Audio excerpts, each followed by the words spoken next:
Welcome to another edition of the Sales and Marketing Power Hour with your host, Carol Morgan with Denim Marketing and Kimberly Mackey with New Home Solutions Consulting.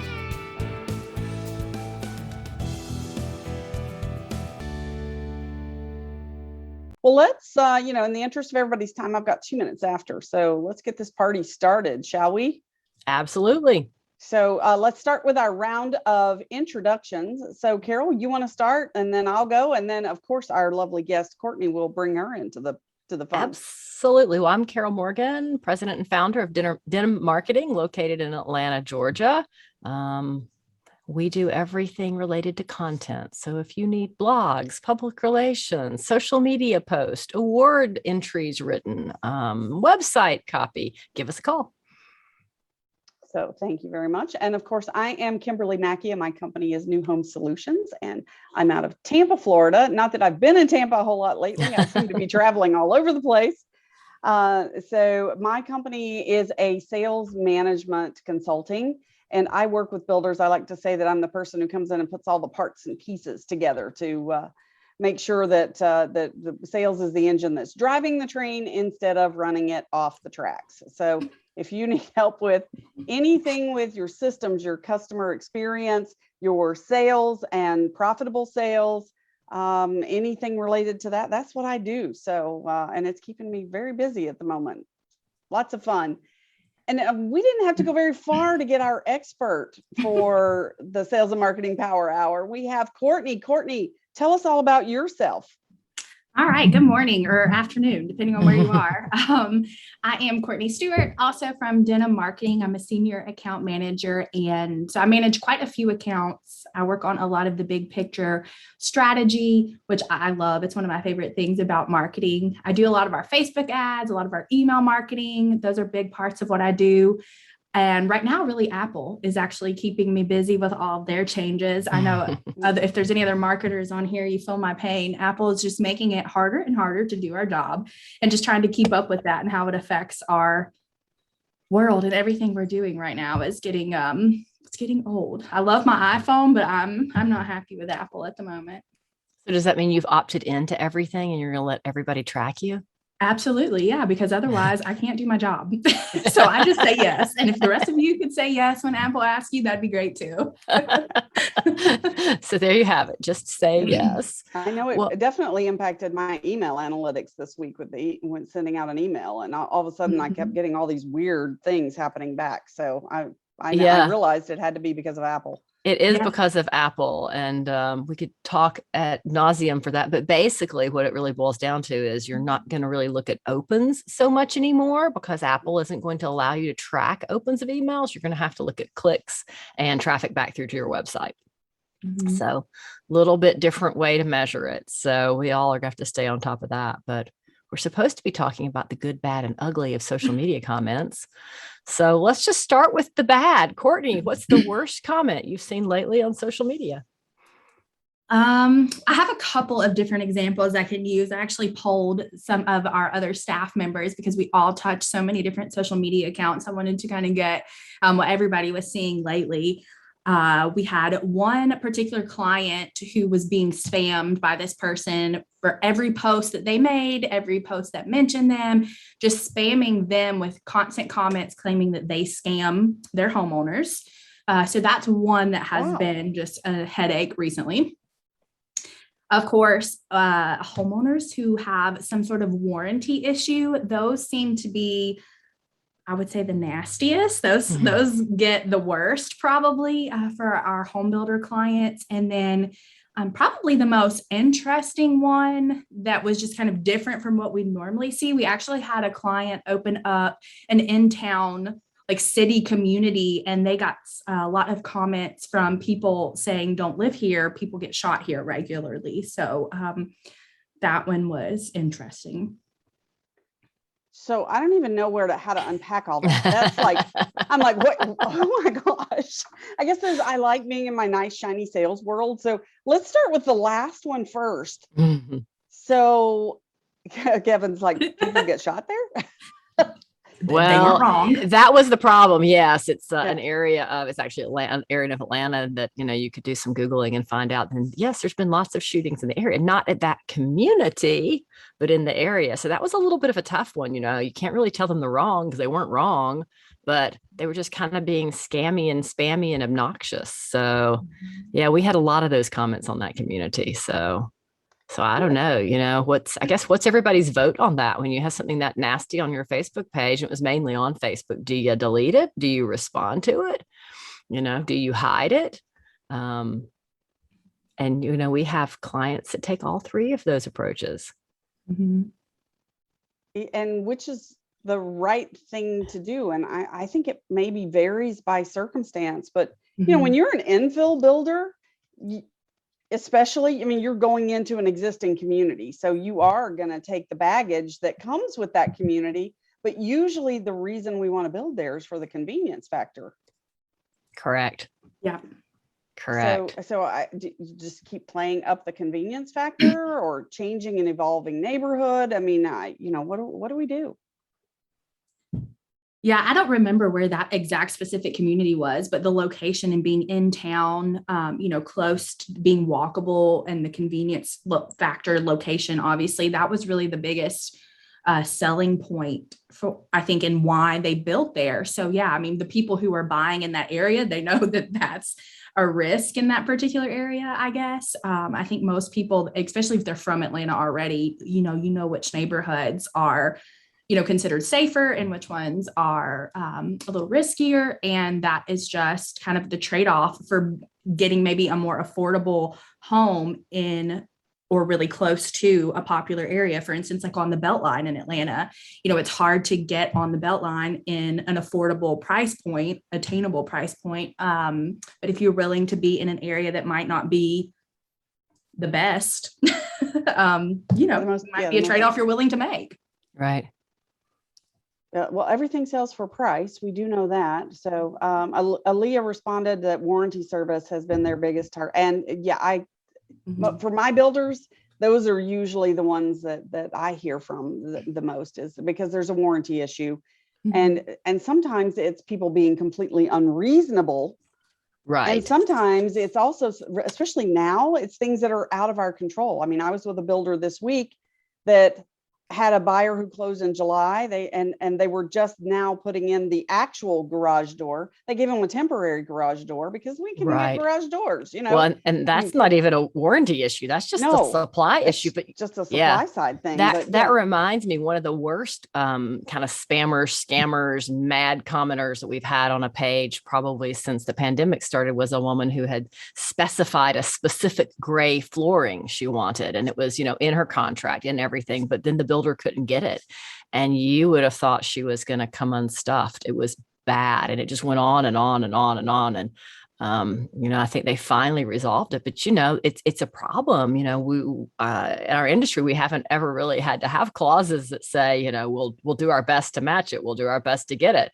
And some of these products just aren't available anymore, and people get really angry about it. And you just want to say, read the headlines. Do you not see what's going on out there? Yeah, that comes down to expectation setting and sharing. Now we have always had clauses that say that we can make substitutions, right? We've just never had to use them at the level that we're having to use them today, because stuff is literally on a boat. Right. We see the boats, but we can't get the cargo off the boats. And then when we get them off the boats, we have nobody to drive them anywhere. So it's crazy. Yeah, it's a crazy, crazy world. So Aaliyah, if you want to share, a more specific instance that, being as generic as you can be specifically, is that what warranty. I'm asking her to do? Yeah. Well, generic specifically, Aaliyah. To me, the warranty issues are some of the easiest ones to resolve on social media, because you can just simply say, so sorry you're experiencing this, here's the phone number for the warranty department, please reach out directly to them. Because, that's an issue you want to get off of Facebook and send into the right channels and make them happy. Then hopefully they parachute back in on their comment and say something nice and that it was resolved. but it's definitely a challenge. And I don't know, Courtney, do you see the comment in the chat from Kimberly? Because we've certainly, I think we have that to talk about too. So we could just dive into that next and see if Aaliyah says anything else in the interim. Yeah, but warranty stuff I do like to see play out publicly, because you can set expectations. You can use that if the company has really done their homework on their customer experience and their scripting that they want for handoffs.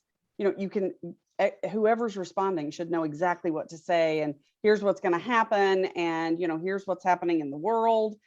Right. Here's some supporting documentation.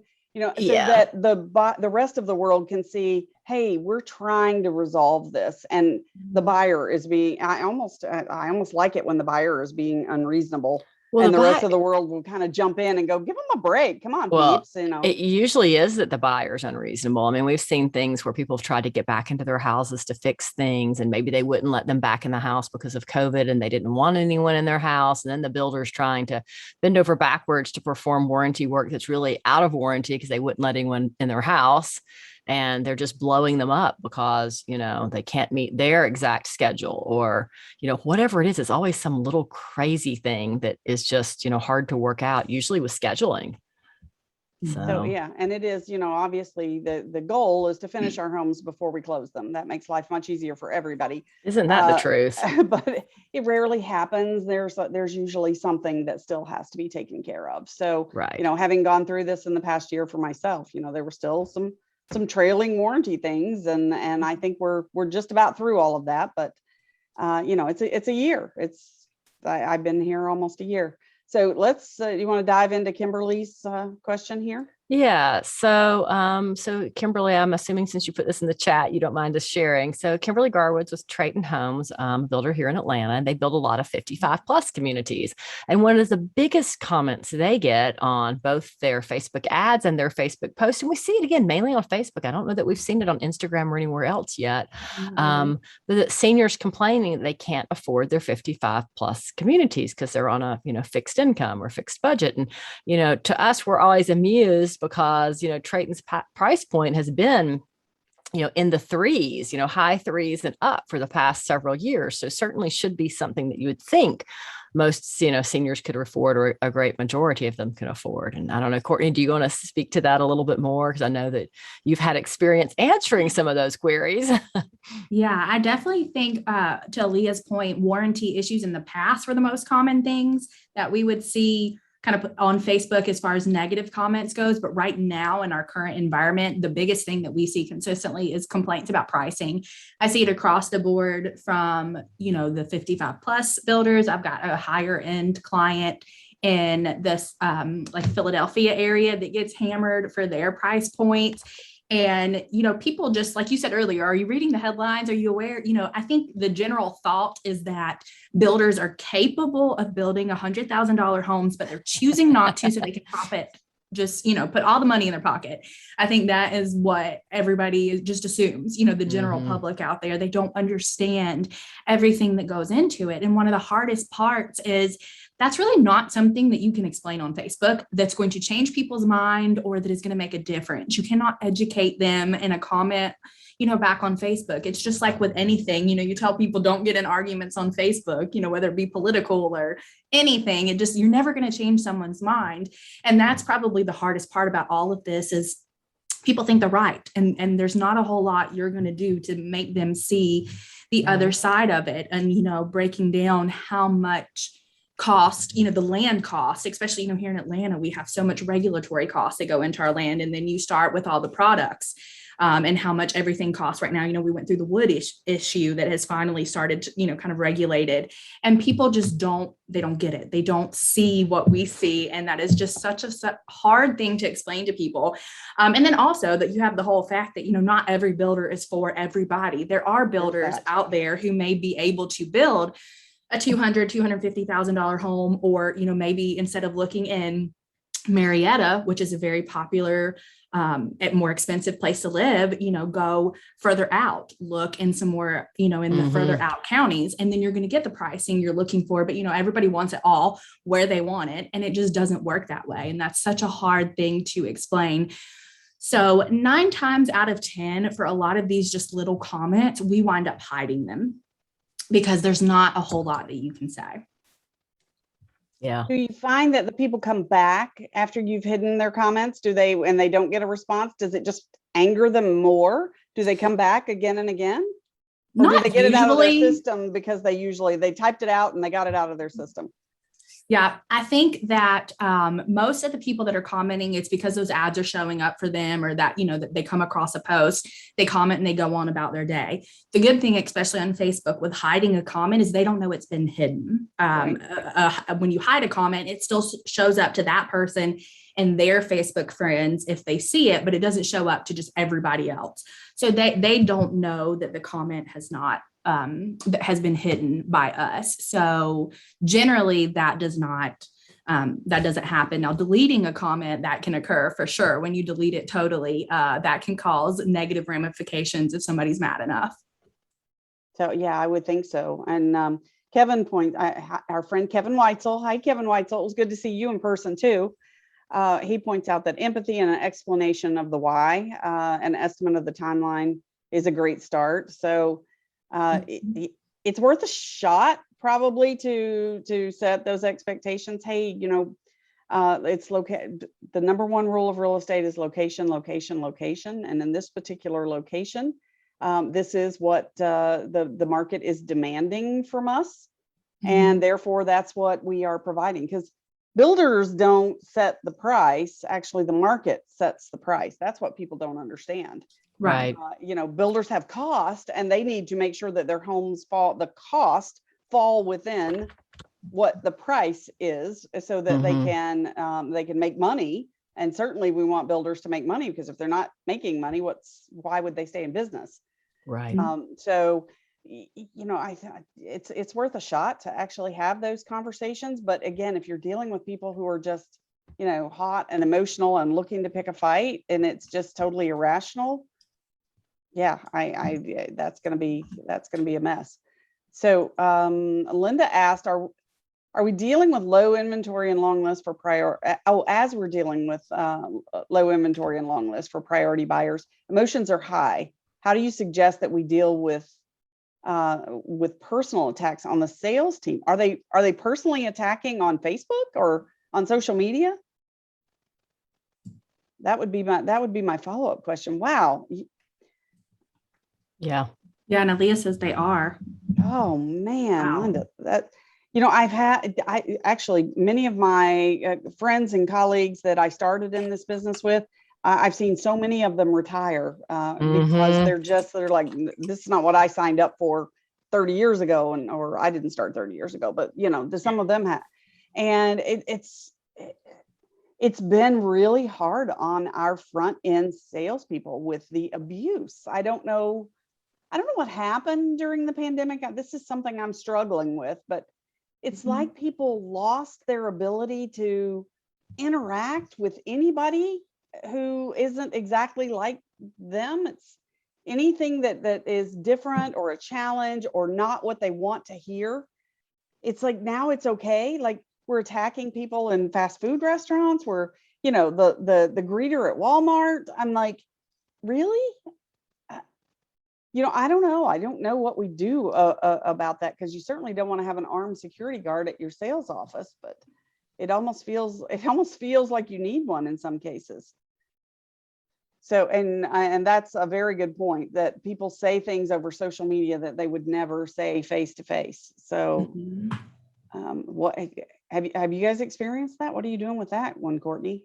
That's one I actually, thankfully, have not seen directly on any of our social media accounts. I'm trying to think back, but I don't think I've seen anybody be called out by name. I think it's happening on some. Yeah, I think some of it's on their personal pages. Linda, is some of that on their personal pages versus the Kuiper page or their other, whatever the builder is? So, wow, that's very sad. That's a whole other level of going to seek them out on social media to attack them. That's another one of those instances where I just don't know what you can say or do to a person that is in that mindset that's going to make them change their behavior. And that's, back to what you were saying, Kimberly, is all on that, just over the last year, people, it's like the isolation has just caused people to forget how to behave in polite society. Yeah. It really did. I mean, it's you see it in the way people drive, airlines, watching people brawl on airlines, and it's just, I don't know what, as a society, maybe we should be shaming these people, but I agree, Linda, I would just hide those people, but I would also put them on your watch list. Right. And, certainly don't sell them a home. So, and I think just continuing to over communicate, the sales process, and you've got, 200 people on the waiting list and you're only releasing 50 homes, and this is how that release is going to be handled, and just, continuing to communicate it with them as many ways as possible so that they hear it and, understand that the process is as fair as you can make it. And I think that's a lot of the challenge now, is that there's so many people who are scrambling for so few homes that they're just, getting nasty about it. The more transparent you can be, I know Linda's been a guest on our show and we've talked about this before, but the more transparent you can be with, if you are still in a lottery type situation, which I find interesting that you are, but the more transparent, the more you actually video everything, make everything live, put it on your Facebook feed so people can see how the process is working. I think the better off you are, and certainly, and talk to your attorney. So we're getting into legal ground there, but yeah, it's very sad that some people just feel the need that, they stub their toe and it's somebody else's fault, and, they got to go lash out on social media. For me to say something about any service or any company on social media, I mean, it certainly would be a last resort. Right. Of not being able to get a hold of somebody and talking to them personally. But it seems like for some people, it's their first resort, just like, instead of going through the proper warranty channels, they go straight to Facebook, or maybe they're impatient with how long the property channel takes to get back to them. They expect that immediacy. So they go to Facebook. And I guess we always see this on Facebook. It's really rarely the other sites. It's almost always, the unhappy people migrate to that site. Well, and Twitter, you do see a lot, especially with bigger companies on Twitter, I think. Yeah. I don't know. Yeah. Twitter just is the place people go to complain. So that's Twitter's true. The only place I've ever complained, and it was at Comcast, and they deserved it, but right. But you're right. People do blast off on Twitter, but there are a lot of the big companies, like you said, especially have managers, that manage just that, to have those conversations and help people. But Facebook is primarily where we see it for the majority of our clients. And it is, I think, even just, Carol, I think you said it, just to your point, it's the first place people go for anything. Yeah.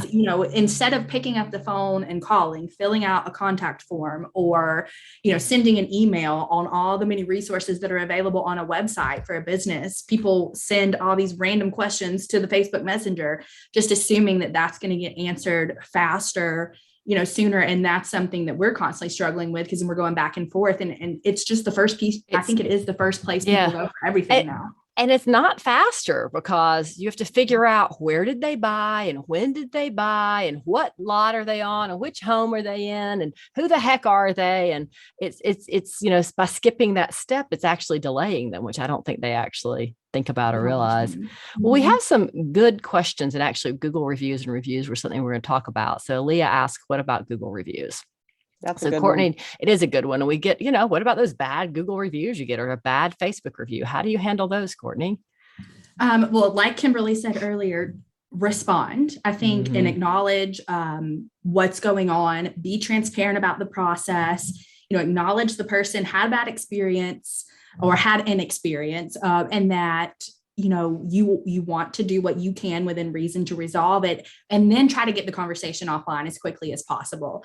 So get contact information from that person, ask them, to, or give them your contact information. A lot of people aren't going to share their contact information on a Google review, but ask them to please contact you if that's more comfortable for them, and try to move that conversation offline, but absolutely responding and acknowledging that they're unhappy, and that, you want to do what you can to make it better is the very first step. You can't really take down a Google review, right? Can't so even, take it. Nope. Mhm. Even if it's not a legitimate customer. So are there ways, if they're not a legitimate, if they're a troll, or is there anything we can do about that? You can report them to Google. There is a process to do that, but I don't know that we've ever had success getting one removed. It's not an easy process, but it's something you can certainly try. I mean, if you can prove that that person is, it's not a customer, has nothing to do with you, you can certainly try with Google. Yeah, I know we had that problem with actually a client that we shared, and they had some people who were trolling on their Google My Business. And it turns out we figured out who they were, and they weren't even buyers. They were like people who lived in the area who were maybe upset that the builder was building in that area. And, I mean, we were able to, I don't even remember how we figured out who they were, but that's all, to me, that's always a tough one. I guess you just try to get more positive reviews, and those will rise to the top. Yeah, that's what I was going to say. That since you have so little control over those things, and it's so hard to get a review like proven that it's false and get it removed, the best thing you can do is counteract that with getting good positive reviews, and don't do it after the fact. Be proactive, get them now before you have that negative customer or non-customer troller come through and hurt you. So having a good bunch of positive, 4 and 5 star Google reviews is the best thing that you can do to combat that, I think. Yeah. We have another go ahead. Go ahead. I'll ask it after this. Go ahead, ask your question, and then I'll jump into this. Well, I was going to just follow up what Courtney was saying about, best practices for getting those Google reviews. Right. Oh, yeah. I've got one client who has it in their email signature. So every time they are talking about it with their buyers, they're sending the links and, asking for those reviews, and it does seem to be working. They've even hired a third-party company to go and solicit those reviews from their buyers, which, I think you have to be very, very focused on getting this done, I guess is the right word I was looking for there, so that you make sure that you're always populating those good Google reviews. Right. It's a system like anything else, just like you need to use your CRM system. If you want Google reviews or you want Facebook reviews, you have to ask for them and ask for them and ask for them and ask for them and then ask for them again. And I guess that's why I don't know what third-party company they're using, but Avid Ratings does a good job and Guild Quality does a good job. And I like both of those companies. And I think there's another one that's like them, but I can't think of the name of it. But they're nice because not only do they get the reviews, but they're really focused on the entire process of customer service. They show you where the holes are in your program and help you become a better company. So the builders that we've worked that work with those two companies typically have very good systems for handling, warranty and complaints and just the entire building process, because they've, looked at it from all different directions. Yeah, you have to not take it personally if you're going to engage in something like that, and look at it as, hey, how can I improve?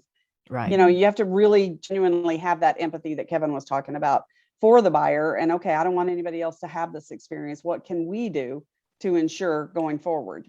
Right. Make it a better process. So in the chat, we have a comment from Great Southern Homes that they've struggled this year with supply chain issues, just like everybody else has.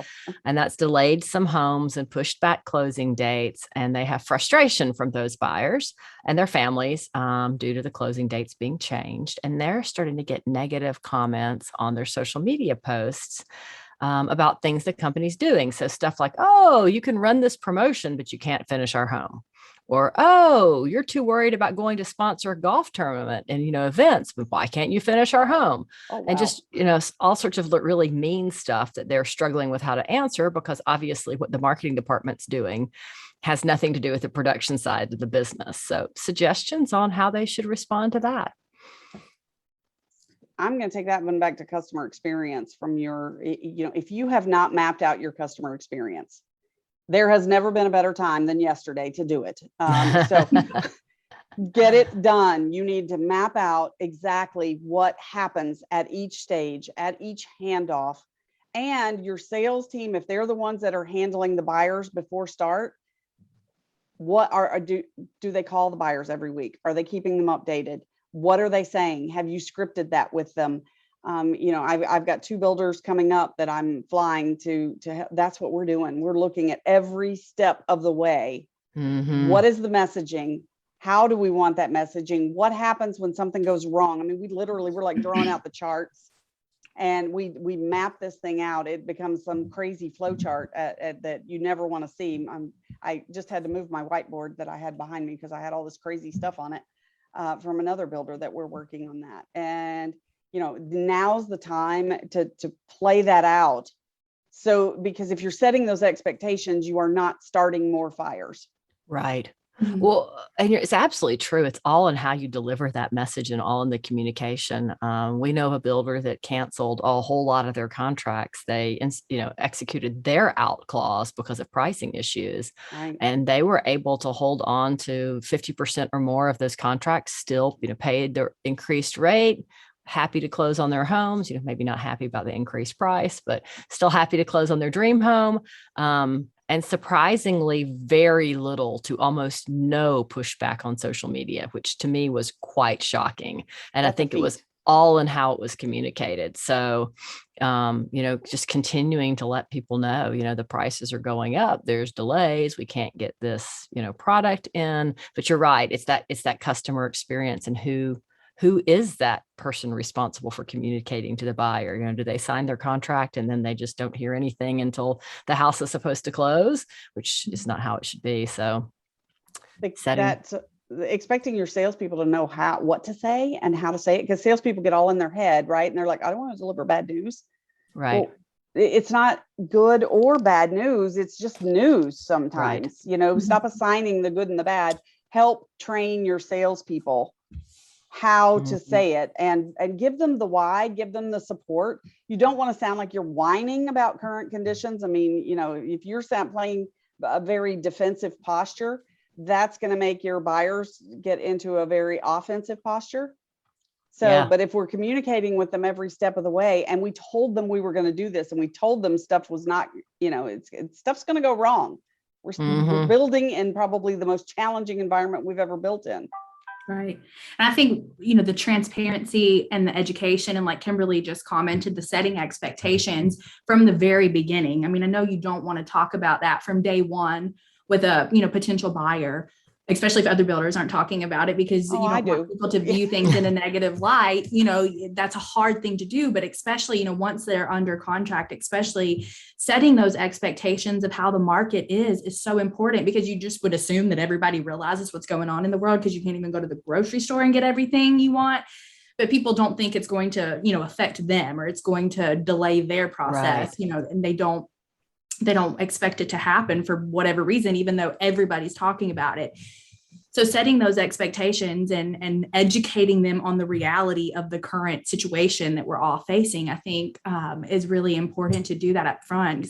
I know my mom is a realtor, and she went to an inspection with her buyer who flew in from California, flew here to Atlanta. I think on Tuesday of this week. They got to the home, met the inspector. There was no utilities existed yet. There was no gas, no electricity. There was no AC unit, like the compressor and everything. Nothing was there. And I mean, the inspector was like, we can't do anything. And their house was supposed to close on Friday, I think either today or next Friday. And, they're nowhere close. And those expectations of how far off base the timeline was on what's going on, where nobody communicated that with them. The sales agent, my mom, the realtor, was communicating with the sales agent, and the sales agent was not able to communicate with the builder. They were not talking. So the information didn't come back to the client and the realtor. And it was just, the client literally flew in from California, and they get there and they can do nothing because the house is nowhere close to being ready, and it's not the builder's fault at all. It's the utilities, it's everybody, Sure. it's all the vendors and everything. But there was no communication from the builder. Yeah, I was gonna say the Just that builder's expectation. communication. Yep. Exactly. There was, none of what is missing. The builder is done with everything they can do until that happens, but there was no communication from the builder back to the sales team so that the sales team could notify them so that the client didn't have to fly in from California. And that's where people get frustrated, because it's, it is such an inconvenience, and, it's the most expensive purchase you ever make, all these things that we know. And I think that if that can start from day one, and making sure people are aware and setting those expectations, will help so much. Totally. That people don't like surprises. Right. So that's like the worst thing. From Carol, since you guys are a public relations firm, so you may like one of the ways that one of my builders handled things. He got ahead of things. He couldn't get the tub insets, and he couldn't get sliding glass doors. They saw this was going to be a catastrophe. It was going to push everything out by at least 3 months. And Wow. they were like, no, we're not going to do this to our buyers. So they decided to get ahead of it. So they said, okay, we're going to change, because we can get steel tubs and we can put tile surround. Right. So we had everybody come in and reselect, which was, that was interesting, getting everybody to come in and reselect. But now you're getting an upgrade, right? So it's all in the positioning of that. And he's really good about going out on social media, and he does his it's almost daily. I get one of his videos that he does. But, they talked about, hey, we didn't want our buyers to suffer because of this delay. So we ate this cost, and this is what we are doing for our buyers. He did French doors instead of. Nice. And he said, hey, your situation might be different. He spelled it out and said, your situation might be a different situation. Right now, we're just doing the best we can, but we do it with you in mind. Right. So that you can't, as a builder, I think we have the opportunity to think through, okay, what can we do? How can we make this right? And then some builders get all worried and up in their head and go, if I make it right for this person, then there's going to be 75 more who come behind, and they're going to want the same thing. You can do it on an individual basis and still get credit for it. So, and I think you should get credit for doing, going above and beyond for a buyer. Well, and I suspect that probably almost every builder that's, on this webinar has done something to make it work. In the last, golly, can you believe we're saying almost 2 years now?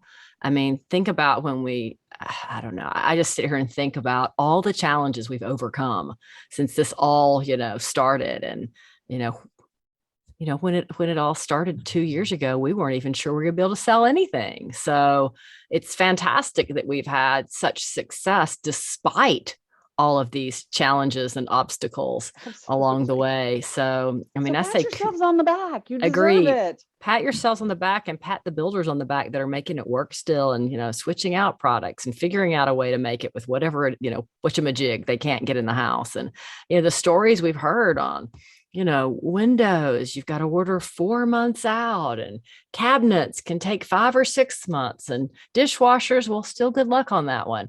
So to me, appliances, to me, the whole thing is that the fact that a house comes together under normal circumstances with the number of different contractors, and trades that touch them and all the different moving parts that are in them is phenomenal, that they come together and that they're square and they're plumb and everything works. And then throw this into the mix. And I'm just, I say hats off to us for continuing to build the American dream. And thank you to Courtney's generation for deciding to start to buy during the pandemic. So thanks, Courtney. Yeah.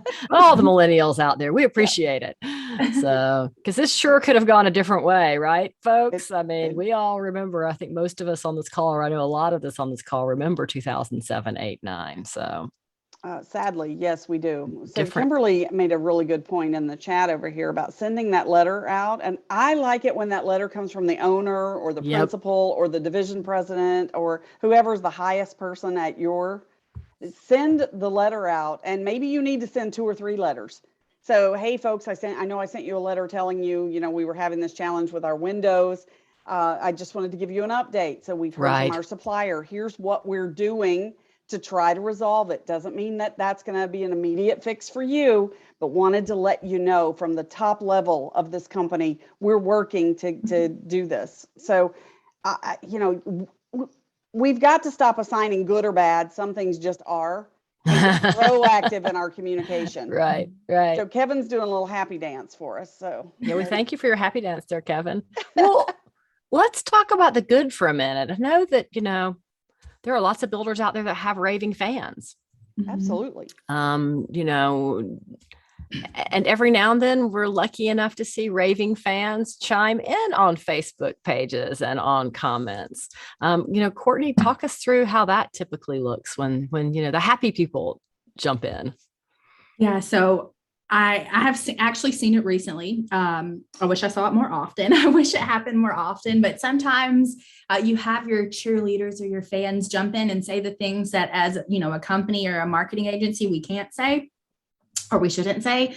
I did have a client recently who was getting complaints about pricing, and someone did finally came on, and there were several, I think, on one particular post, and someone finally said, it's not their fault. There's, X, Y, and Z going on in the world. And it's something that we could have, written out and had kind of a canned explanation for every time we get these comments.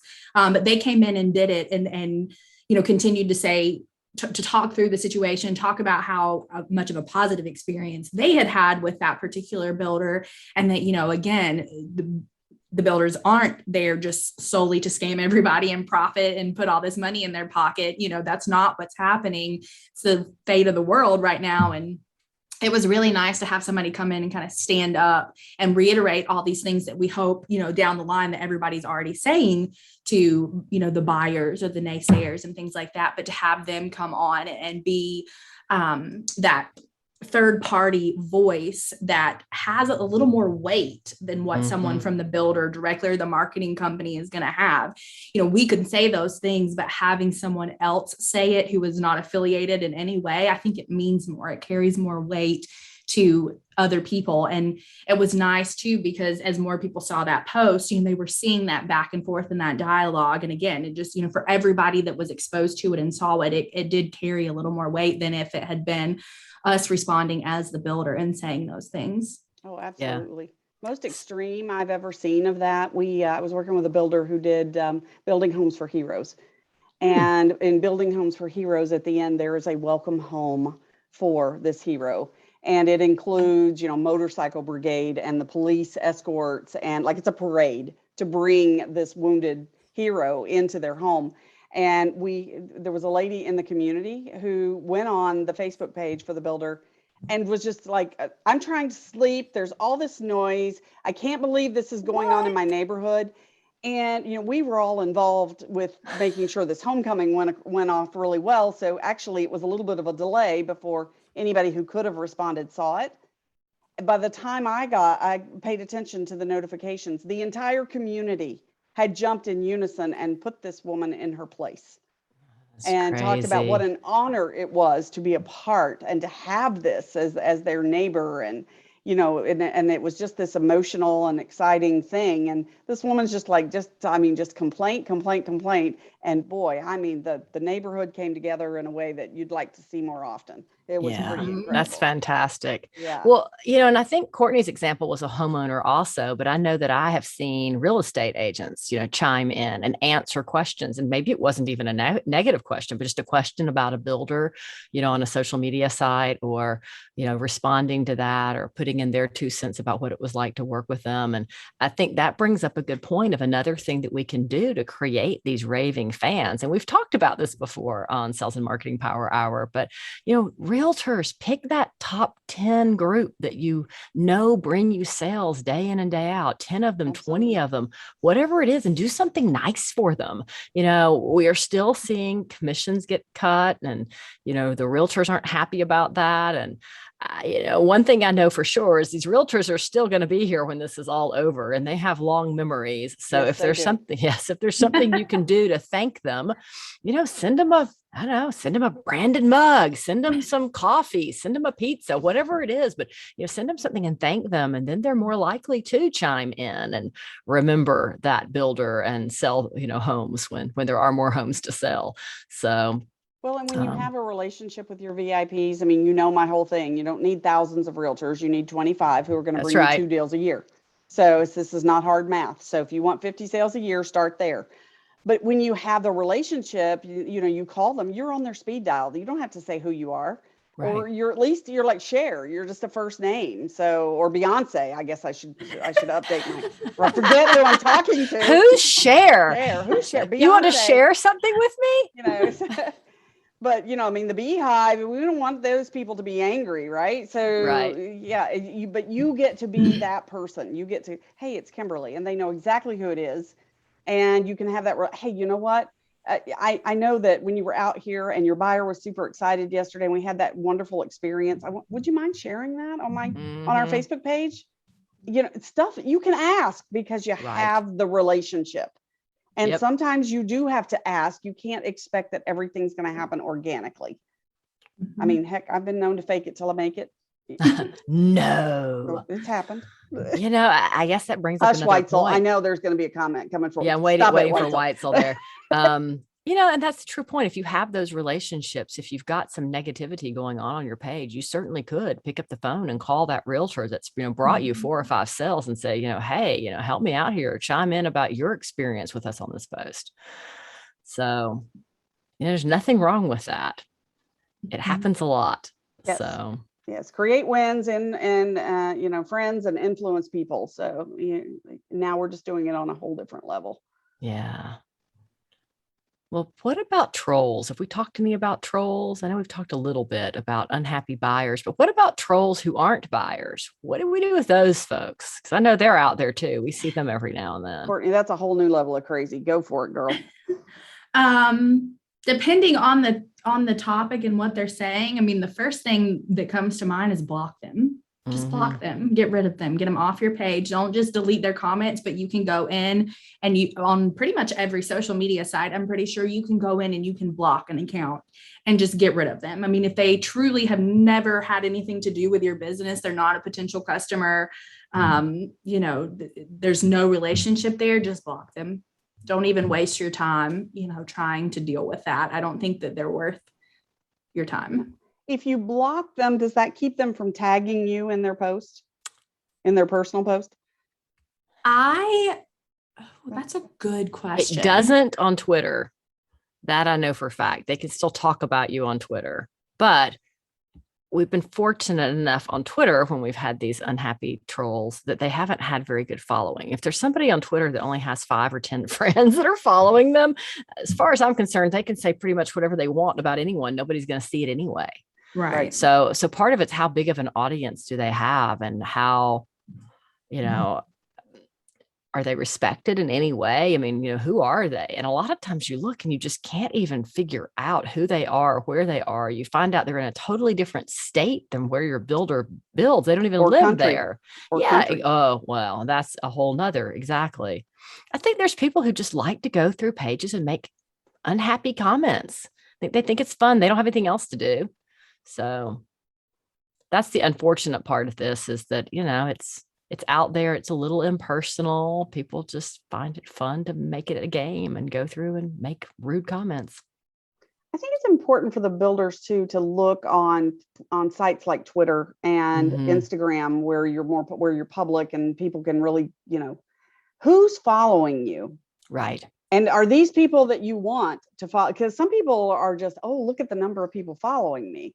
I'm all about the quality of those followers and not the quantity of them. So I think it's important for whoever's in charge of your social media account to regularly sort through.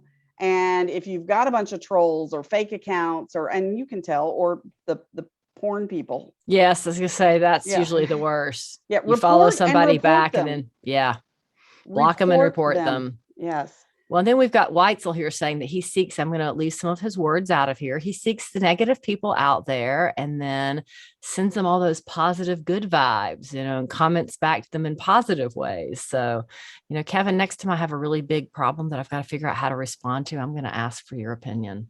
Get Kevin involved. There you go. Get him involved. Outhouse in the house. So, yeah, exactly. So we were talking about the raving fans, and is there any other good suggestions from how do we make those positive people be more vocal? What can we do? Are there best practices to share? I think you have to ask. I think first and foremost, you have to ask. Right. And that's something, we have a lot of clients that we talk to this about, whether it's getting those positive reviews or, recommendations on Facebook, the different avenues. We can help them craft the copy and the messaging and how they're going to ask, and we can, help them come up with a plan on how they're going to implement it. But I think it's those project managers or it's the salespeople, it's whoever they're dealing with and have that face-to-face personal relationship with that has to do the asking. And I know the salespeople on this call are probably like, please don't add anything else to my plate right now on top of this. But I think that is who the ask has got to come from, because it's that relationship. You have to have that relationship for it to be effective. So that's something we help a lot of our clients with. And I think that's just the very first thing. We've talked about it multiple times today is building those relationships, whether it be the realtors, the buyers, your sales agents are going to be the ones who know who your happiest customers are too. So involve them and make that ask. I think that's the very first step to getting those people involved with you on social media, making those positive reviews and being your cheerleaders. To some salespeople that comes much easier than to others, I found. So some of them are the rah-rah. The team I was with on Monday, I don't think any of them even have a Facebook account. These are not, that's not what they do, right? That's not who they are. They're not comfortable on social media. And, so I think you have to realize who on your team is more naturally going to do this, but certainly reward right behavior to get more people involved. And then know that if they're not naturally good at this, then they may stumble. So, I think if you give them the tools, right. But like everything else, I think you have to inspect what you expect. So, make sure you give them the tools, and then you inspect it, and then you follow up for the accountability to see until it becomes more second nature. Yeah. Well, and there's good times in the building process and in the closing process to ask for those reviews. Maybe if it's a really good walkthrough, when they do their final walkthrough, maybe you ask them at that point, or maybe it's at closing. And again, that varies wildly city to city and state to state, with all of our builders, of whether anyone who works for the builder even goes to the closing. But, having a method of getting that, that picture of the cute, happy couple holding the key, or standing by their lot sign, when they're their happiest, that might be the best time to ask for that review. So having that process and knowing the best time to ask is important too. And everybody handles all of those different steps of the buying process a little different. So it may be a little different from one company to another of when you ask or how you handle it. And I guess there's some thoughts that if you have lots and lots of pictures of happy homeowners and you have their 1 or 2 sentence testimonial that they give you, then, maybe having those on your Facebook pages, is just as good, if not better than having reviews, because you certainly can turn reviews off almost everywhere now and just, rely on those more testimonial type approaches. So video testimonials and video testimonials and pictures are certainly worth 1,000 words. So absolutely. I love the ones with the whole thing.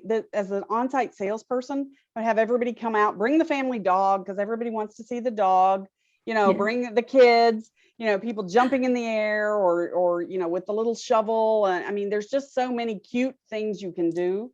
Yep. And I've seen some really good ones, but sadly not enough of them. So, if you aren't the creative person to come up with it, just copy somebody else's. Just the fact that you're doing it is fantastic. But get those pictures. And we should celebrate those moments with our homeowners. Absolutely. It's pretty cool to build a home. We should celebrate that. So get your builders involved, your title people or your closing agents involved if the on-site's not going to be there, or your on-sites if they're going to be part of that process, when they're doing their frame walk and I mean, with that's the builder. reality. If you can get whoever your closing attorney is to take that photo, if you're not there, it doesn't matter as long as you get that photo with that key or the photo with them in the cool picture frame or whatever it is, photo of them holding the home sweet home sign. You really just want that picture. So get the props. The props are good. So if you have that little frame, people are going to want to have their picture made in it. And if you want ideas for props, just go Google it on Pinterest. They're all there. Yeah. So. Oh, thank you, Kevin. Thank you for saying so. So Courtney does rock. Questions. Courtney does rock. Courtney's pretty amazing with everything she does. So the rest of you, other questions that you have, we've had some quiet people and then some really chatty people on here. So I know there's more. Realtors, we've got some realtors on. How about you guys? What are your thoughts on this? Just as we wrap up these last couple minutes. They're all very quiet. Very quiet. They're typing. They're all busy typing. Oh, somebody's got their hand raised. So if you could type in the chat. Let's see who that is. So if you can find that out. So I can't tell who that is. They lowered their hand, so I don't know who it is. Go ahead and type in the box and any of your last minute questions. Courtney, if people have questions, how can they get a hold of you? Probably the easiest way is to email me. It's just Courtney@denimmarketing.com. So, all right. I will make sure that all of our contact information is in the video. And as we're sending it out to anybody who's just going to be reviewing the recording of this. And I want to thank you for coming on. I mean, it's one of those things. It kind of depends, we operate so much in the gray area that I think this is a really good discussion to talk about when and why and how. And we're always open for your suggestions because there are certainly no right or wrong answer to this. Do you hide it? Do you delete it? Do you respond to it? I think the answer is it depends. It depends. So, Debbie had a question for us. She does the call 5 or 6 people to post good reviews so that the bad one gets buried. Yeah. Keep those star ratings up. Good job, Debbie. So, all right. Well, thank you both. And thank you to Denim Marketing. So there are social media experts. I know when I have a social media question, they're who I call. So thanks, guys. Have a good one. Thanks, Kimberly. We'll everybody have a good weekend. All right. Take care.